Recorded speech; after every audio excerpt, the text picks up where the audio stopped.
Hello, my name is Dave Emory, and this is side one of For the Record program number 735. The Bay of Pigs meets the October surprise, subtitled Lee Harvey Obama and the Piggyback Coup in the Middle East.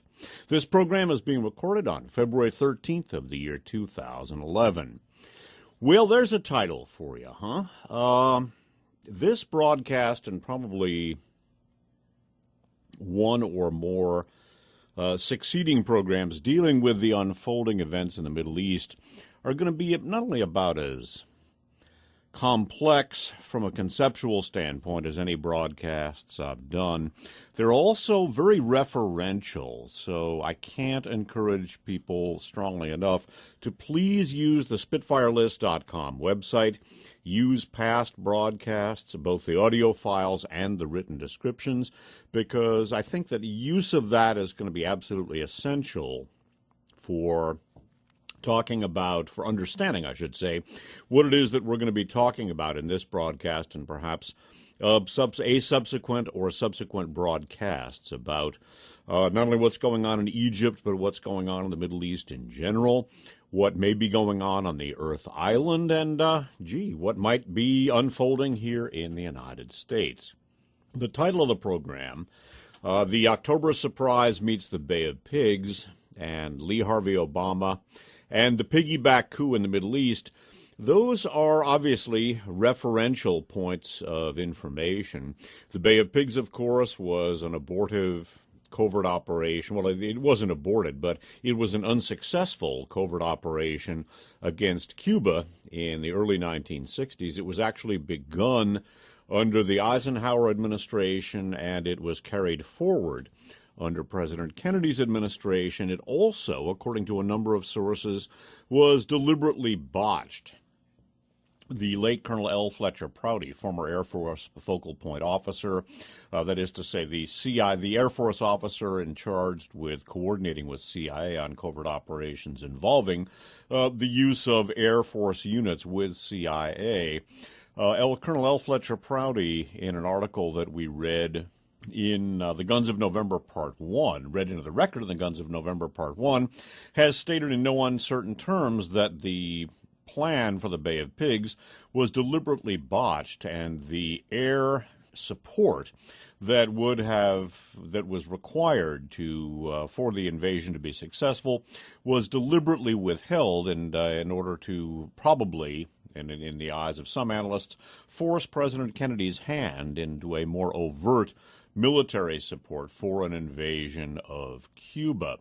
Whatever the motivation for General Cabell to withhold the GO effort for the air units to supplement Bay of Pigs, according to Colonel Prouty and some other observers, the actual original plan was deliberately sabotaged. And again, many people feel that Cold War hardliners wanted to force Kennedy's hand into a more vigorous opposition to Cuba and a more aggressive stance in the Cold War in general.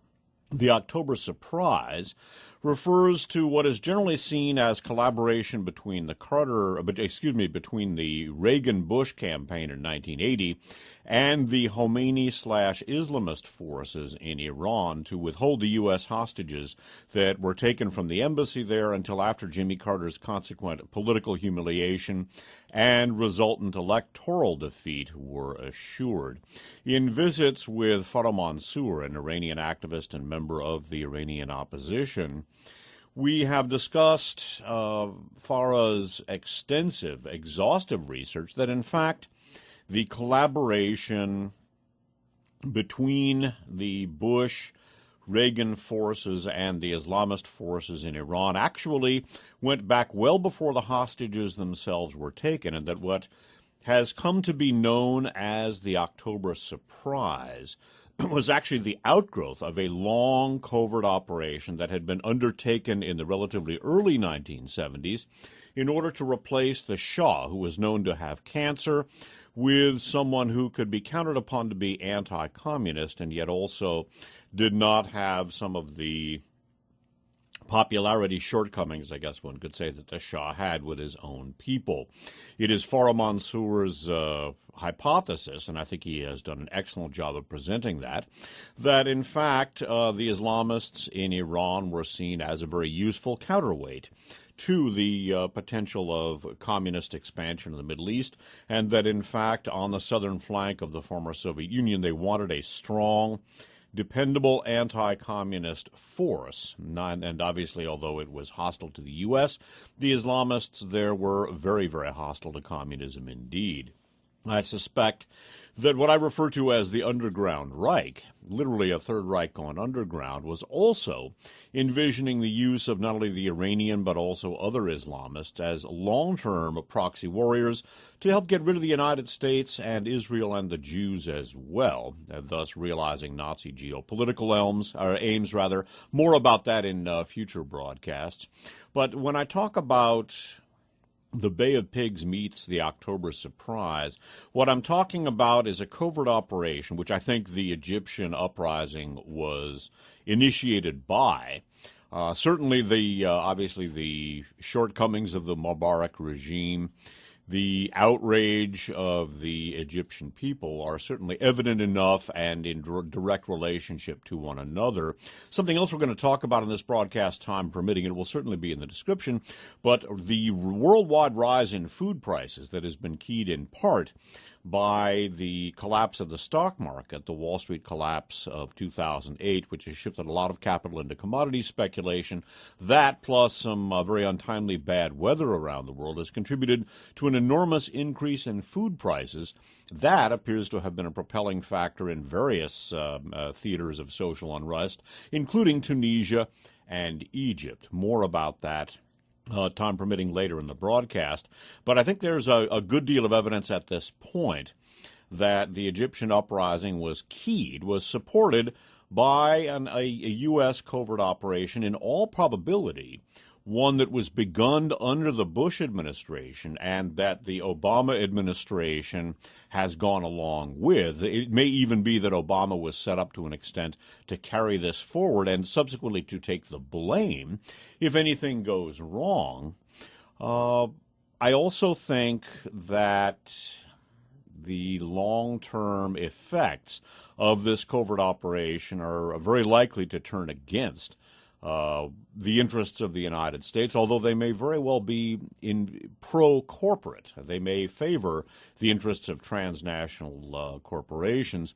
I think that what we're looking at in many ways is similar to the Bay of Pigs and the October surprise. I think there is actually collusion between Islamist elements in the Muslim Brotherhood and elements that have helped to bring about the Egyptian coup.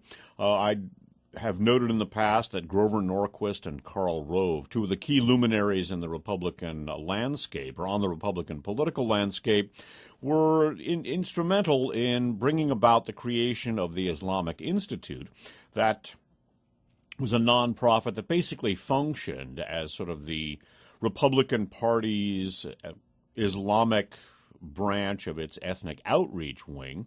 And the Islamic Institute is inextricably linked with the Muslim Brotherhood and with the targets of the Operation Green Quest raids of March 20th of 2002, the largest terror funding bust and domestic terror funding bust in American history.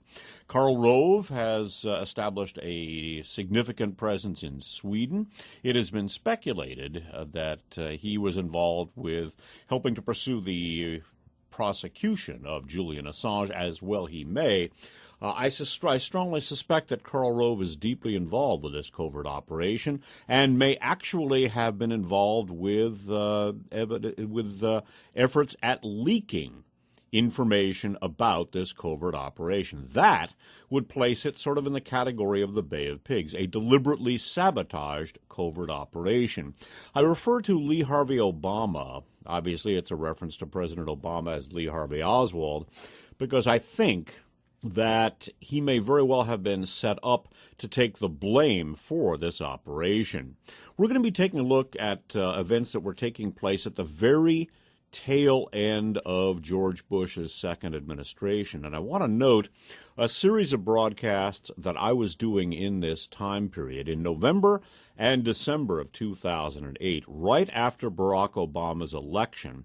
I did a series of broadcasts called Bad Jacketing Obama. There was a series of programs in the middle 600s, 640, 650, around in there. And there were several of them titled Bad Jacketing Obama, Part 1, 2, etc. And I noted that Barack Obama's political milieu, that word again, in the Chicago area was not only inextricably linked with the Chicago political machine that was hooked up with the Daley interests and also Governor Blagojevich, but also that many of the elements that were inextricably linked with Barack Obama's rise as a political creature in the Chicago area were inextricably linked with Karl Rove and Talat Altman and other people involved with the creation of the milieu that came to the surface in the Operation Green Quest raids of March 20th, 2002. I speculated at that time about the possibility of Obama being maneuvered in such a way as to take the fall for a major Islamist terrorist incident that could destroy him and the Democrats politically by extension. I believe at this point that's certainly a possibility.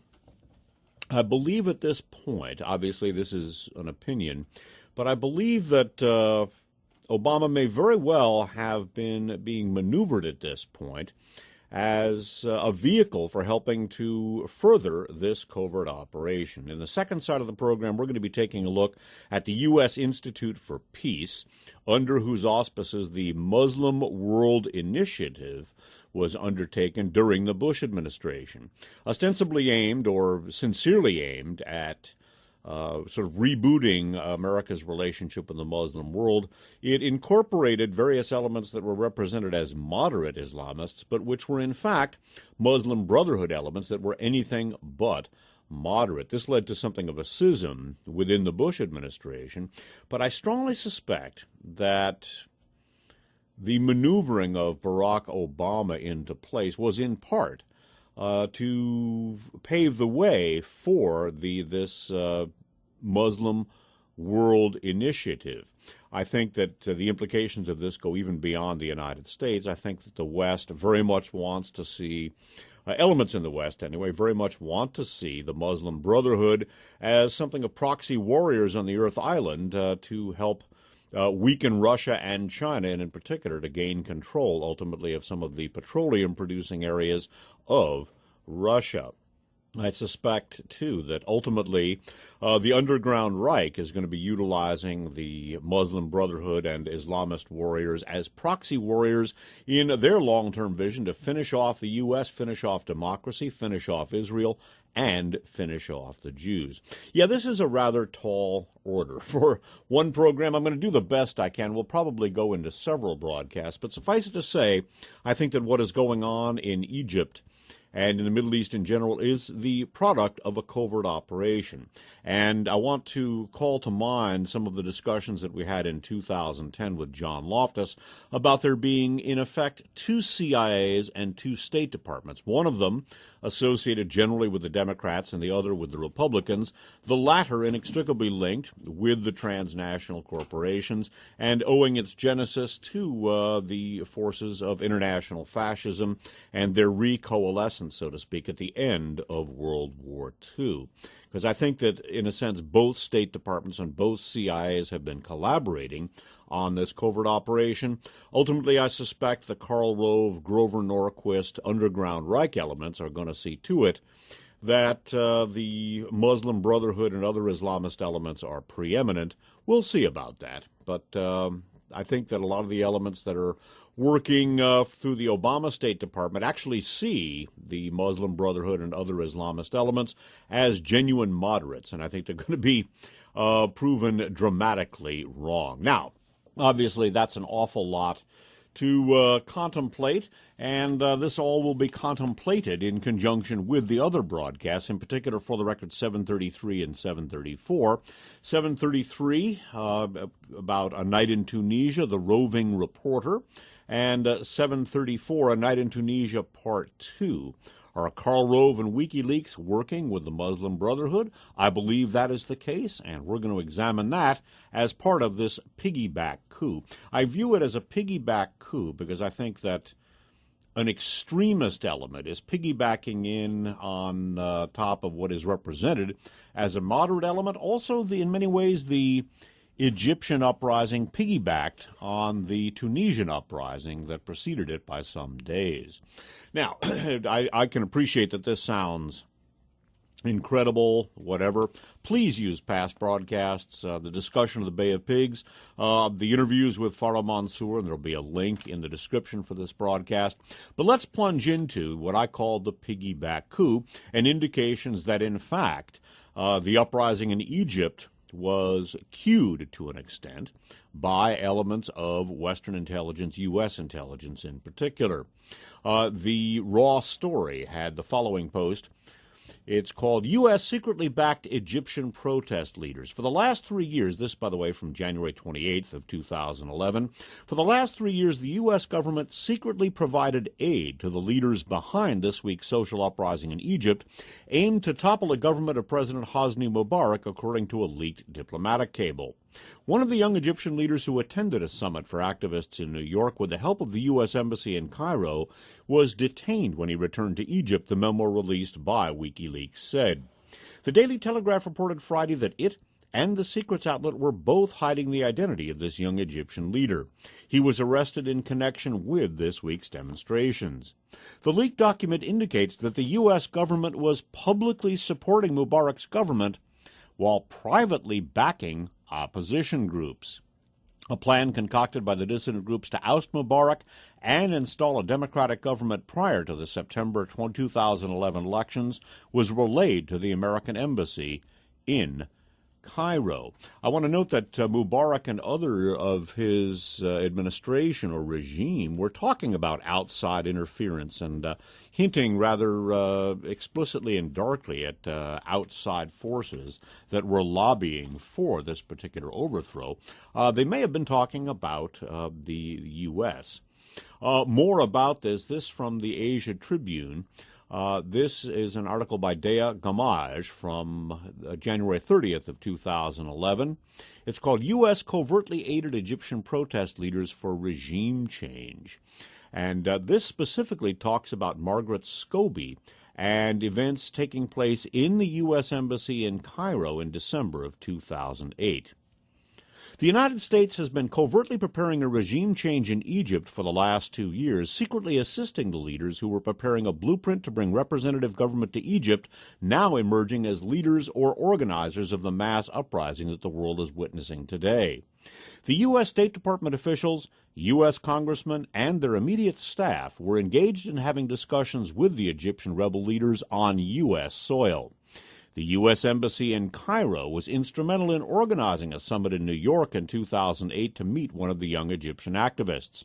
On his return to Cairo, this activist was detained by the Egyptian intelligence unit. All these and more are now revealed in a classified diplomatic cable sent from the American Embassy in Cairo to Washington, dated December 30th of 2008 and disclosed by WikiLeaks, which the Asian Tribune will place before its readers. The name of this young Egyptian leader is withheld for obvious reasons. The WikiLeaks-released Cairo U.S. Embassy cable is very clear that the United States government was overtly supporting the Mubarak regime while covertly endeavoring to undermine it and replace it with a representative government. And, of course, the speculation here is that the writing was on the wall with regard to Mubarak, and that basically unloading Mubarak and replacing him with someone who would not provoke reaction was the order of the day. A couple things to point out. First of all, this was in December of 2008, the latter part of 2008. Of course, George Bush was still president at this point. But it was in this time period that I was doing the series Bad Jacketing Obama. Indeed, Obama's rise to power was such, or his rise to prominence was such, that a savvy person could figure that he has to have been connected 10 years ago, nobody had ever heard of him. By the middle of this past decade, he was the next big thing. As Franklin D. Roosevelt observed, in politics, nothing happens by accident. And it's all pay for play these days. You don't go from 0 to 60 the way he did without having some pretty serious people behind you. So I don't think anyone with half a brain could fail to understand that Obama has to have been an inside player. I'm not going to go into it at great length here, but in a couple of lectures in the run-up to the 2008 elections, I discussed information that Obama was in all probability a U.S. intelligence officer, probably second generation. I not only believe that to be the case, but I believe that in part he was being maneuvered not only to further the Muslim World Initiative, again begun under the Bush administration, but I think the Karl Rove and right-wing Republican interests that I believe are helping to steer and perhaps sabotage this coup are ultimately going to use it to destroy Barack Obama and the Democrats politically. If, for example, looking ahead, if a bunch of Muslim Brotherhood governments come to power in the Middle East, or even if the Muslim Brotherhood gains enough influence to begin wreaking havoc politically and or militarily or economically, you're going to see, or if it actually overtly comes to power, you're going to see such a reaction in this country. Obama will be the man who lost the Middle East. He, quote, lost Egypt, unquote, and the Democrats lost Egypt. And if an ascension of Islamist/Muslim Brotherhood governments or interests in the Middle East takes place, and if it is followed by a terrorist incident involving weapons of mass destruction, or any one of a number of other possible misadventures that could befall the United States and or its troops, which remain engaged in Muslim countries around the world, you're going to see the most incredible right-wing reaction in this country, and I think that is one of the things that has been envisioned, and that's one of the reasons why I note, first of all, that Karl Rove has been holding forth very significantly in Sweden, and you'll notice that WikiLeaks has leaked this particular document. So now the Mubarak forces in Egypt and those who would defend Mubarak against the tides of change that have replaced him, they're going to know bloody well that they were being, basically, the skids were being greased for them, and there will now be plenty of fodder for the Republicans if the Islamists and the Muslim Brotherhood hold sway following the downfall of Mubarak and the Tunisian coup.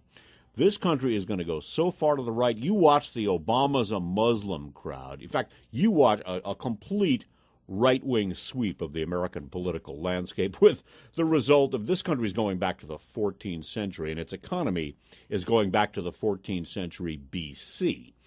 You can kiss it goodbye if that happens, and keep your eye on this one. Keep your eye on the Obama's a Muslim, and Obama lost the Middle East because he was pursuing a closet Muslim agenda. And you watch that hook up with the Tea Parties and all. Bloody hell. It is going to be something else. Now, the activist there who was detained, it is not clear to me, at least from what I've seen, who exactly that was, but I think the evidence suggests it may very well have been Wael Ghonim. Now, he is the Google marketing executive in Egypt who was one of the leaders of the April 6th movement. Well, I should perhaps recap one aspect of this past Asian Tribune, of this article from the Asian Tribune.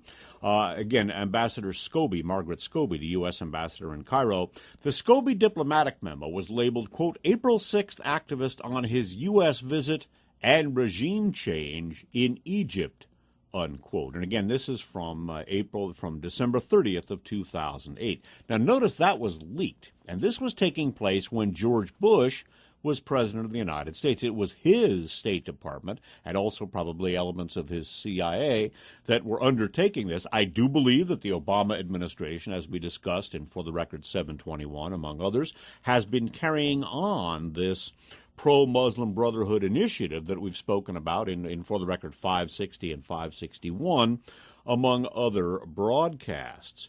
We've spoken in the past, again, about Karl Rove and Grover Norquist and the Bush administration's profound links with the Muslim Brotherhood. They have not received a lot of discussion, but let me tell you, if the Muslim Brotherhood, if the Islamists come to power throughout the Middle East, or in even significant portions of the Middle East, or if they gain influence because of this, watch out for what is taking place. Now, Wael Ghonim, now he is the Google marketing executive who is in many ways seen as one of the leaders of this coup. He certainly is one of the leaders of the April 6th movement, and he credits not only Google, but basically he credits Facebook and WikiLeaks with helping to produce this particular coup. For the record, 718, in your Facebook, a virtual panopticon, I noted strong links between Facebook and a CIA corporation that monitors tech activities here in the Silicon Valley. Not something that is in and of itself at all remarkable. Certainly one would expect CIA and other intelligence services to stay abreast of anything having to do with high tech. But I would note that Google, like Facebook, maintains a strong relationship with the Central Intelligence Agency.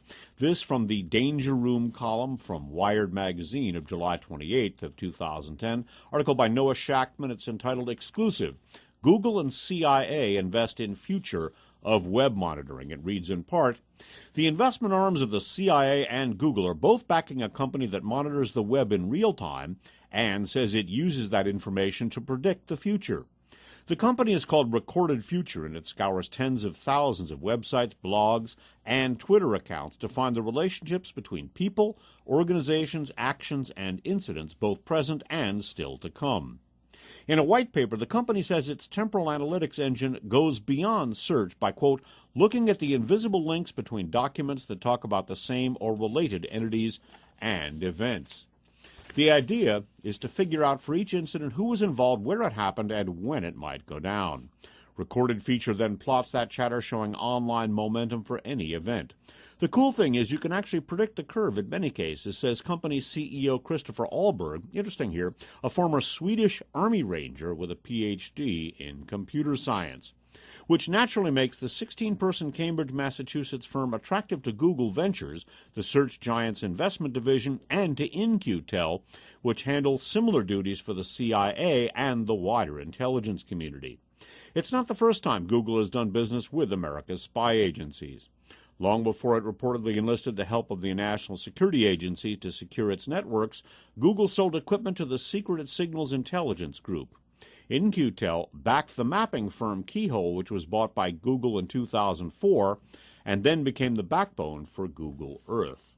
And again, this in and of itself doesn't prove anything, but I do want to note that Google, like Facebook, does maintain an active relationship with the Central Intelligence Agency, and one of the leaders of the coup, or the uprising, I should say, in Egypt, was Wael Ghonim, a marketing executive for Google in Egypt. I suspect, again, he was taken into detention, I suspect that he is that activist who is alluded to in those documents. And note that WikiLeaks blew his cover, basically, or blew the cover of that activist, although the newspapers have not disclosed the individual's identity. The fact that the individual, or that the April 6th movement was, in fact, collaborating with the U.S. Embassy was blown, so that basically, like the Bay of Pigs, this was a blown operation.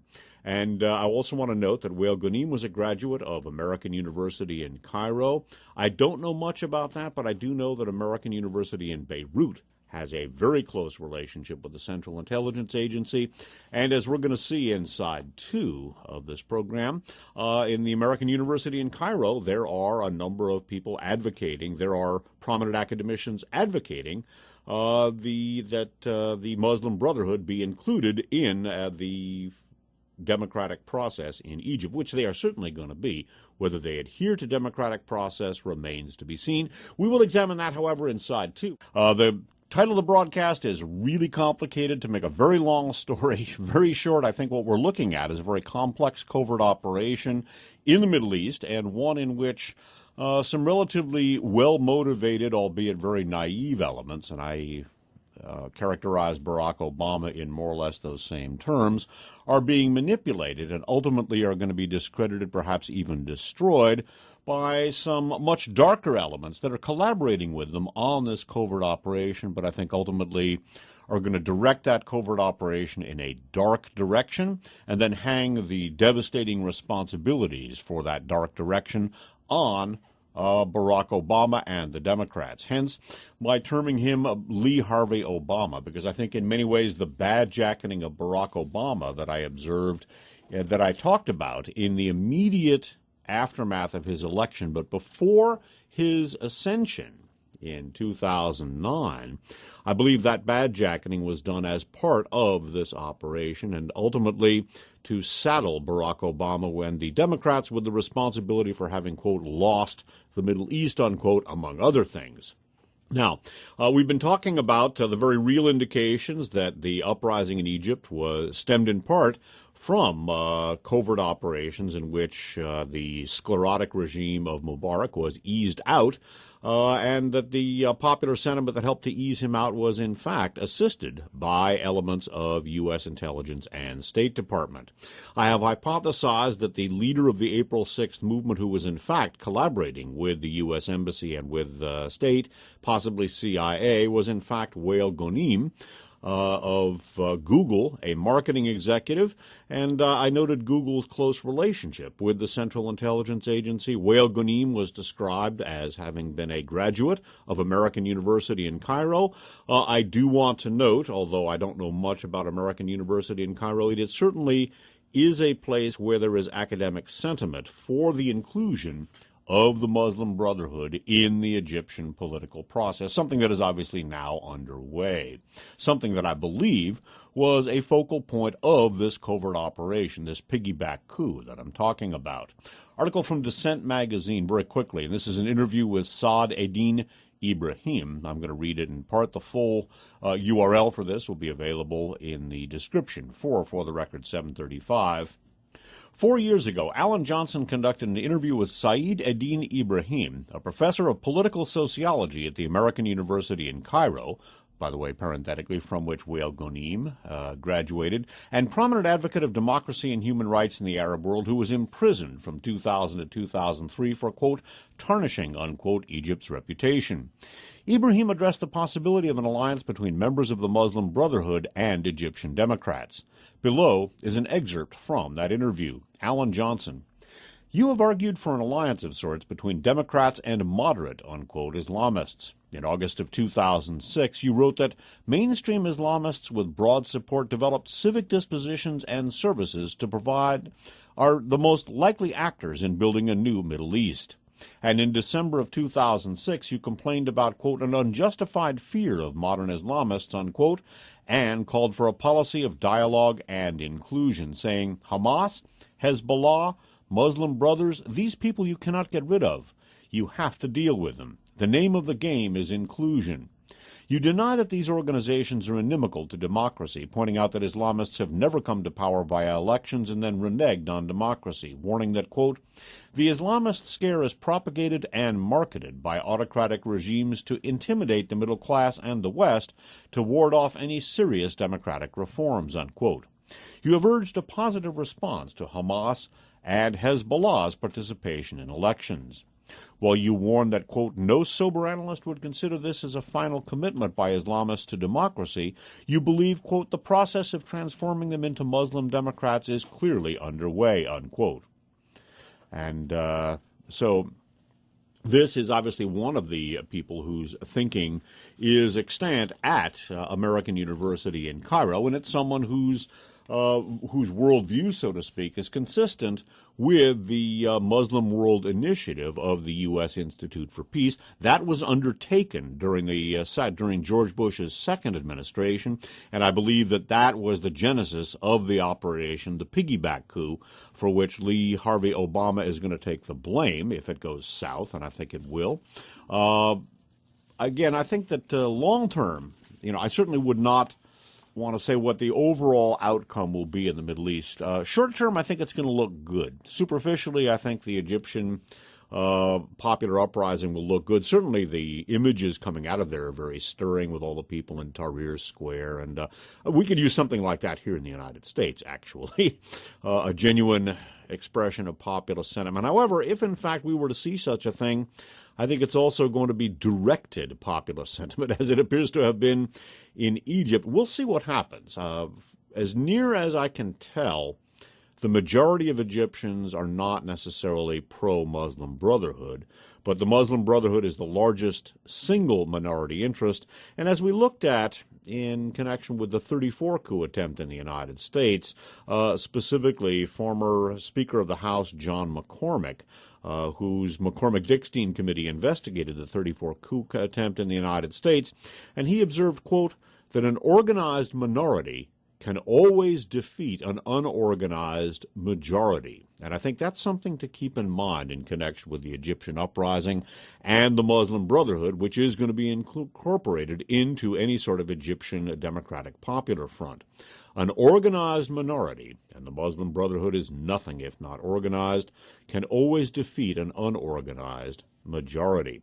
And when that unorganized minority is part of an organized fascist organization with decades of history and is part of a worldwide fascist infrastructure, and the Muslim Brotherhood is, then that is a very formidable minority, organized minority indeed. I want to note, too, that the Muslim Brotherhood in Egypt has been the focal point of U.S. diplomatic overtures for some time. This again during the second Bush administration, also apparently involving the U.S. Embassy in Cairo and Ambassador Scobie, who was making connections with the April 6th movement, and by the way, whose activities have now been leaked by WikiLeaks, thereby blowing the cover of the operation. The Washington Post has the following article from February 3rd of 2011, U.S. re-examining its relationship with Muslim Brotherhood opposition group, reads by Craig Whitlock, and it reads in part, as it braces for the likelihood of a new ruler in Egypt, the U.S. government is rapidly reassessing its tenuous relationship with the Muslim Brotherhood, an opposition movement whose fundamentalist ideology has long been a source of distrust in Washington. Although the group has played a secondary role in the swelling protests that are threatening to topple President Hosni Mubarak, U.S. officials have acknowledged the political reality that the Muslim Brotherhood is poised to assume at least a share of power should Egypt hold free and fair elections in the coming months. On Monday, and what analysts said was a clear reference to the Brotherhood, the White House said a new government in Egypt should, quote, include a whole host of important, non-secular actors, unquote. The move drew the skepticism of some U.S. officials who have argued that the White House should embrace opposition groups that are more likely to support a democratic government in Egypt rather than one dedicated to the establishment of religious law. By the way, parenthetically, I'm going to interject here. If, in fact, we see an ascent of Islamism, if the Muslim Brotherhood assumes a dominant role in the Middle East, even if they don't actually formally take over the power structure in Egypt, you watch the Obama's a closet Muslim with a Muslim agenda and he lost the Middle East. This country is going to go back to the 14th century. You think the status of political dialogue in this country is primitive and venal now? It is going to look like an Elizabethan a Victorian debating society compared to what it's going to be if that one comes down, and I'm afraid it just might. Continuing and resuming with this last paragraph, the move drew the skepticism of some U.S. officials who have argued that the White House should embrace opposition groups that are more likely to support a democratic government in Egypt rather than one dedicated to the establishment of religious law. It also marked a change from previous days when Secretary of State Hillary Rodham Clinton and other officials expressed concern that the uprising in Egypt could shift power to an Islamist government much like the one in Iran, where Ayatollah-led factions elbowed aside other groups to seize control of the country in 1979, and which, parenthetically, as we looked at in our discussions with Farah Mansour, that was a coup that was arranged. Hence my discussion of the Bay of Pigs, my titling, The Bay of Pigs Meets the October Surprise. Continuing. Officially, the U.S. government has long shunned the Muslim Brotherhood because of doubts about its stated commitment to nonviolence and democratic principles. For years, however, U.S. officials have engaged in back-channel talks with Egyptian members of the movement in recognition of its substantial popular support. The unofficial contacts have taken place sporadically since the 1990s, but became more frequent after members of the Brotherhood were elected to the Egyptian parliament in 2005. Afterward, U.S. diplomats and lawmakers held several meetings with Brotherhood leaders, including at the U.S. Embassy in Cairo, no doubt presided over by Ambassador Scobie, who was also meeting with that unnamed member of the April 6th movement who was then detained. I strongly suspect that was Wael Ghonim, the marketing executive from Google. So the U.S. Embassy in Cairo in this period is also meeting with members of the Muslim Brotherhood. And again, note that thanks to the WikiLeaks disclosure, this coup is now on the public record, thereby enabling a possible reaction to coalesce rather effectively. Now, although WikiLeaks appears to have been one of the things that triggered the event, again, I don't want us to be misunderstood as claiming that WikiLeaks generated it, no, but it does appear to have helped trigger this, both in terms of helping to precipitate the Tunisian coup, and also in terms of generating some bad publicity for Hosni Mubarak. One of the things that has been driving the uprising in the Middle East from a media standpoint is, of course, Al Jazeera. And we're going to talk about that and its relationship with the Muslim Brotherhood. In the past, we've discussed Al Jazeera's close relationship with the Muslim Brotherhood. That was summed up and set in historical context in a very good article in the Jerusalem Post. This by Zvi Mazel of the Jerusalem Post, Al Jazeera and the Muslim Brotherhood. It reads in part, could Qatar and Al Jazeera's satellite channel located there be secretly manipulated by the Muslim Brotherhood? This is a question frequently asked by Arab media trying to puzzle out the high profile adopted by the ruler of the tiny desert country and the nationalistic and radical Islamic content of the channel he owns. The Brotherhood exerted a profound influence on the conservative Bedouin society of Qatar, which numbered less than 100,000 people in the 1950s. In a paper he wrote in 2007, Abdallah al-Nafisi, a well-known Kuwaiti philosopher, explains that the then ruler of Qatar, Ali bin Abdullah al-Thani, was so impressed by their piety and morality that he gave them his trust and let them carry out a wide range of religious and cultural activities. The creed that the Brotherhood was teaching was that of its founder, Hassan al-Banna, and his master theologian, Sayyid Qutb, skipping down. In Qatar, the Brotherhood grew more influential when the present emir, Sheikh Hamad bin Khalifa al-Thani, deposed his father in a bloodless palace coup in 1995. He called the old man, who was vacationing in Switzerland, told him he was taking over, and advised him to prolong his vacation. One of his first steps following ascension to power was to establish Al Jazeera in 1996, while at the same time closing down the Ministry of Information and abolishing censorship.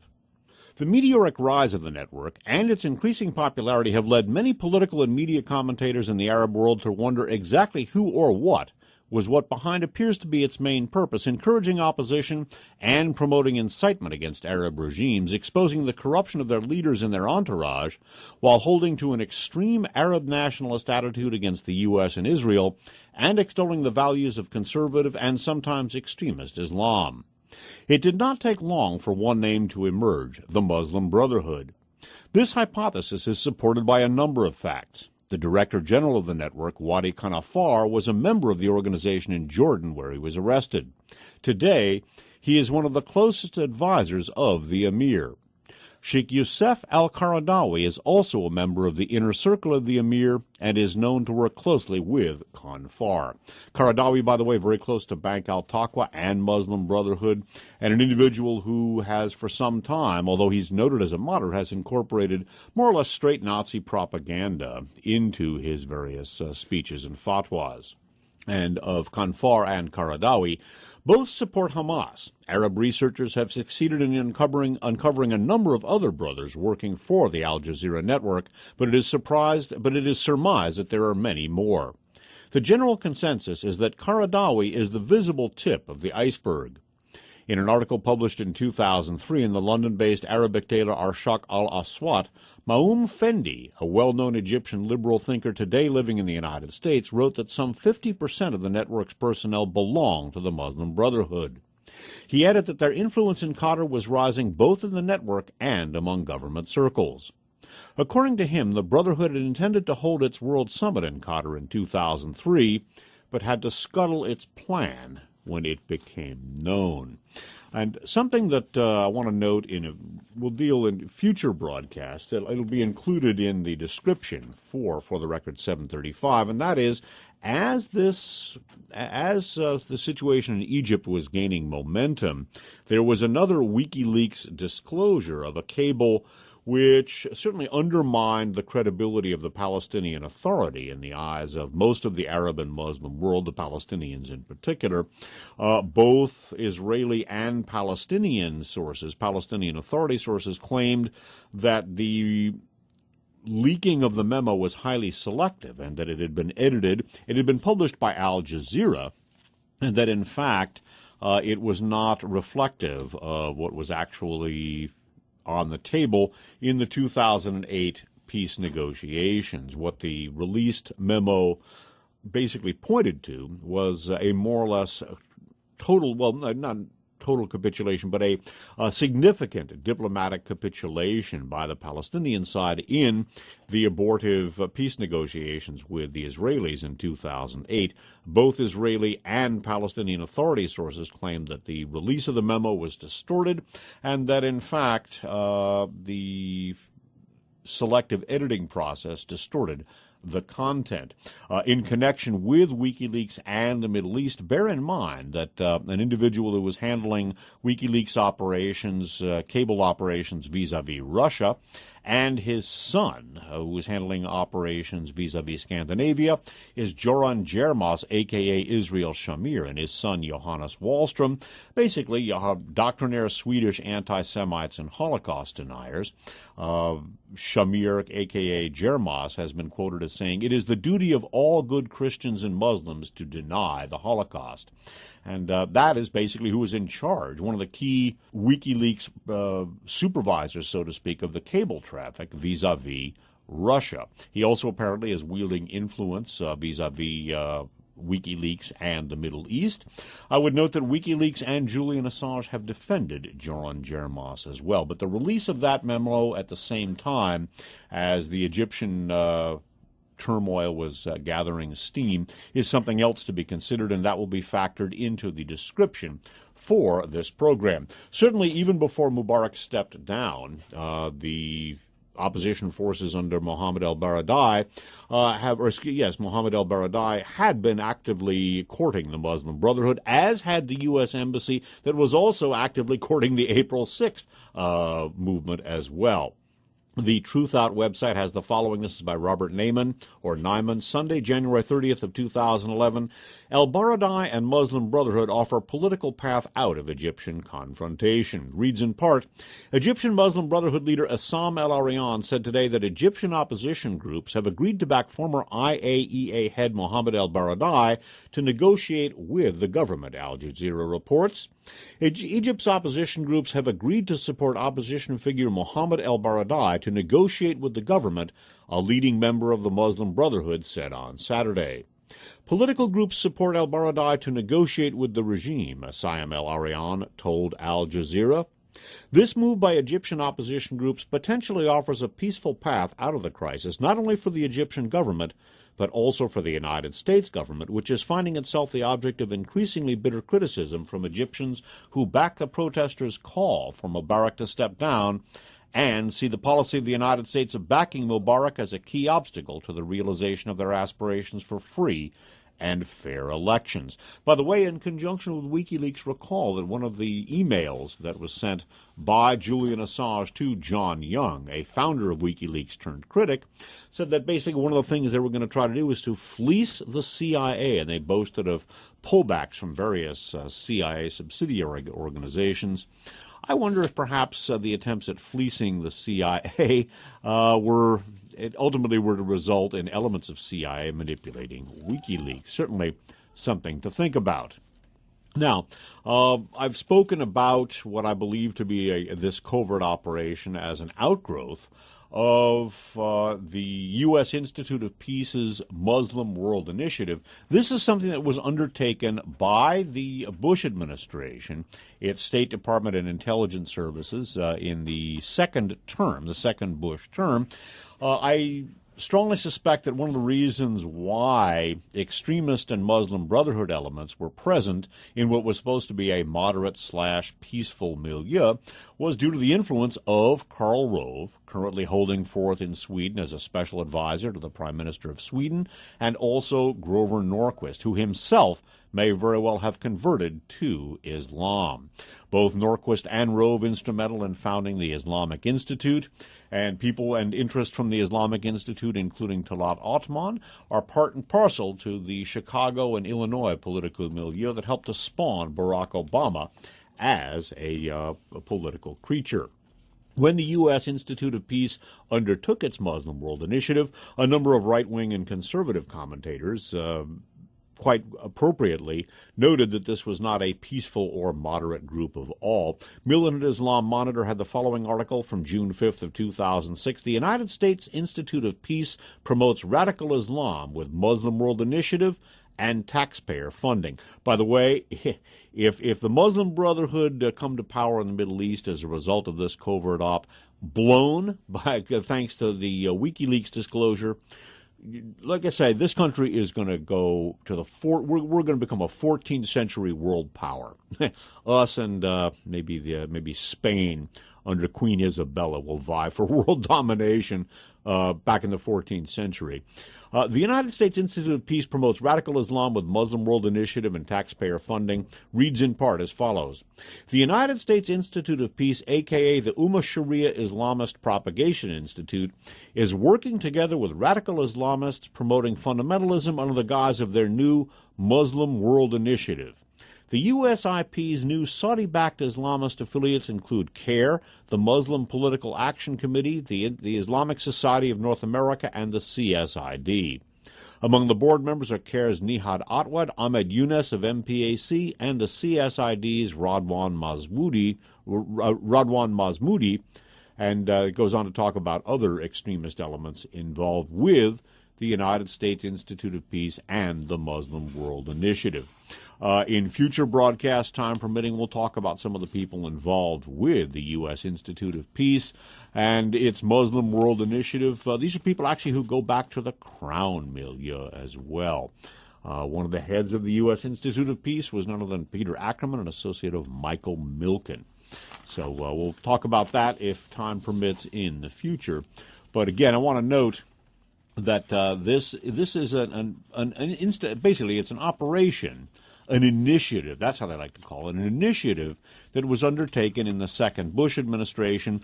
I believe that Obama is willfully carrying this forward. I think he would genuinely like to see moderate elements come to power in the Middle East. I think that if in fact such elements do come to if in fact extremist elements come to power as a result of this operation, which he is assisting and which was initiated by the Bush administration and which I suspect Karl Rove is helping to manipulate, you watch things swing to the far, far right in this country. It is going to be something else.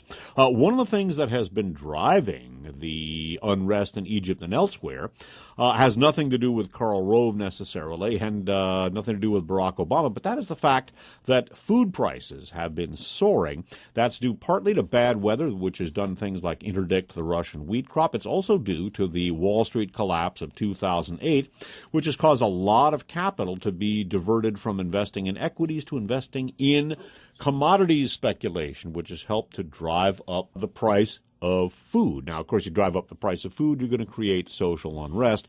The concentration of economic power in this country and elsewhere is such that too could be deliberately manipulated. And certainly, if you want to generate social unrest, you just raise the price of food to the point where it ceases to be affordable. you're going to have some social unrest on your hands, folks. An article about that, by the way, from Maryland Giwax and an NPR article. Political unrest has broken out in Tunisia, Yemen, Egypt, and other Arab countries. Social media and government policies are getting most of the credit for spurring the turmoil, but there's another factor at play. Many of the people protesting are also angry about dramatic price hikes for basic foodstuffs such as rice, cereals, cooking oil, and vinegar. And again, we're being told that the Muslim Brotherhood is a nice, moderate group. We'll ruminate more about that in the description. Consider the following, however, though. This is from the WMDinsights.com website from the November 2006 issue. Egyptian Muslim Brotherhood presses government for nuclear weapons. It reads in part, in the summer of 2006, after pressing the Egyptian government for more than a year to restart the country's nuclear power program, the Muslim Brotherhood, Egypt's foremost political opposition force, escalated its nuclear goals and openly called for Egypt to develop nuclear weapons as a counter to Israel's nuclear capabilities. Against this background, the group reacted with little enthusiasm to the mid-September announcement by Jamal Mubarak, the son of Egyptian President Hosni Mubarak, that Egypt would revive its peaceful nuclear power without declaring that Egypt would build a nuclear deterrent. In 2005, revival of the Egyptian nuclear power program had been a rallying cry for the Egyptian Muslim Brotherhood. In its 2005 parliamentary election platform, for example, it had declared that under its leadership, Egypt would develop, quote, special national programs such as the nuclear program, the space and aviation program, armaments program, and the biotechnology program, unquote. The party, which currently holds roughly one-fifth of the seats in the Egyptian National Assembly, the lower house of the Egyptian parliament, used the nuclear issue to challenge the current Egyptian government, which had shown little interest in nuclear energy, unlike a number of states in the region, including Iran and Turkey.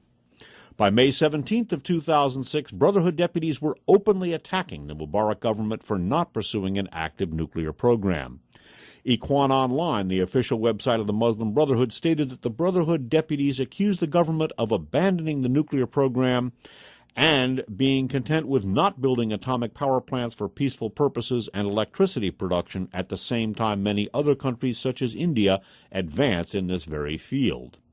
Despite this initial focus on peaceful nuclear energy, at a July 4, 2006 joint meeting of the Foreign Affairs, Arab Defense, and National Security Committees of the Egyptian Parliament, Dr. Hamdi Hassan, spokesperson of the Muslim Brotherhood Parliamentary Caucus, made clear that his organization was interested not merely in using nuclear power for meeting Egypt's energy needs, but in creating an Egyptian nuclear deterrent.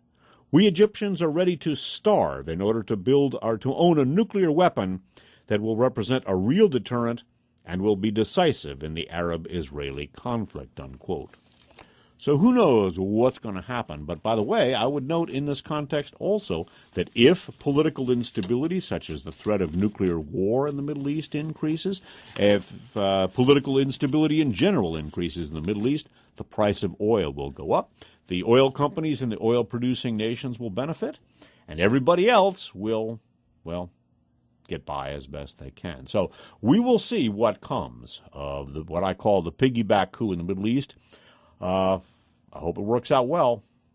We'll see. This concludes Side 2 of For the Record program number 735. The Bay of Pigs meets the October surprise, Lee Harvey Obama and the piggyback coup in the Middle East. This program is being recorded on February 13th of the year 2011. My name's Dave Emory. Thanks for listening.